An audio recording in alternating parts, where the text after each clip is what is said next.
Hi friends, welcome back to my channel. ఈరోజు మన ఛానల్లో చికెన్ గ్రేవీ కర్రీ ఎలా చేసుకోవాలో చేసి చూపించబోతున్నాను.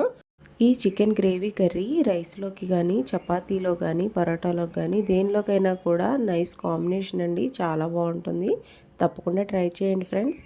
నేను చికెన్ గ్రేవీ కర్రీ కోసం 1 కేజీ చికెన్ అయితే తీసుకున్నాను. ఈ చికెన్ని నీట్గా వాష్ చేసి స్టవ్ ఆన్ చేసి స్టవ్ మీద గిన్నె పెట్టుకొని కర్రీకి సరిపడా ఆయిల్ అయితే వేసుకున్నాను. ఆయిల్ హీట్ ఎక్కగానే ముందుగా కట్ చేసి పెట్టుకున్న ఉల్లిపాయలు, పచ్చిమిరపకాయలు అయితే ఈ ఆయిల్లో వేసేసి ఉల్లిపాయలు బాగా వేగాలండి. ఉల్లిపాయలు వేగిన తర్వాత కర్రీకి సరిపడా పసుపు అయితే వేసుకుంటున్నాను. చికెన్ కర్రీ టేస్టీగా రావాలంటే ఆనియన్స్ మాత్రం బాగా ఫ్రై అవ్వాలండి. నేను ఈ ఆనియన్స్ ఫ్రై అయ్యేటప్పుడే పసుపు అలాగే ఉప్పు కూడా వేసుకుంటాను. ఉప్పు ముందుగా వేయడం వల్ల ఏంటంటే ఆనియన్స్ తొందరగా ఫ్రై అయిపోతాయి అన్నమాట. అంటే తొందరగా మగ్గిపోతుంది ఉల్లిపాయ. ఇప్పుడు ఈ ఉల్లిపాయలు కొంచెం మగ్గిపోయింది కదా, ఇప్పుడు దీంట్లో ఒక మీడియం సైజు టొమాటో అయితే కట్ చేసి వేసుకుంటున్నాను నేను.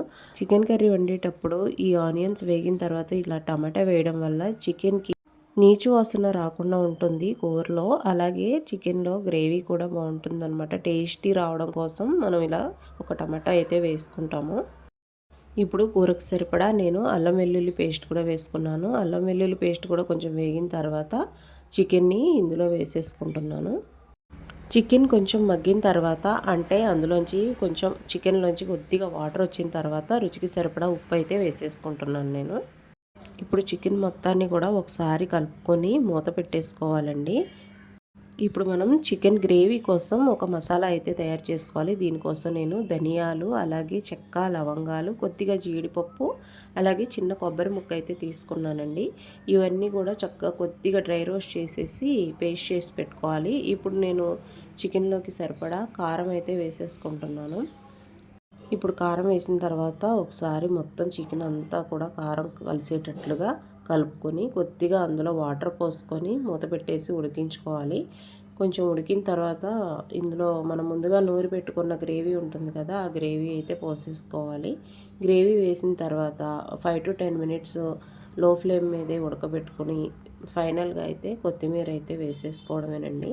చూసారా చికెన్ గ్రేవీ కర్రీ ఎంత సింపుల్గా వండుకోవచ్చో. ఫైనల్గా కొద్దిగా చికెన్ మసాలా కూడా యాడ్ చేసుకున్నానండి. నా దగ్గర క్లిప్ మిస్ అయింది, సారీ ఫ్రెండ్స్. టేస్ట్ కూడా అంతే లెవెల్లో ఉంటుందండి. చాలా బాగుంటుంది. తప్పకుండా ట్రై చేయండి ఫ్రెండ్స్.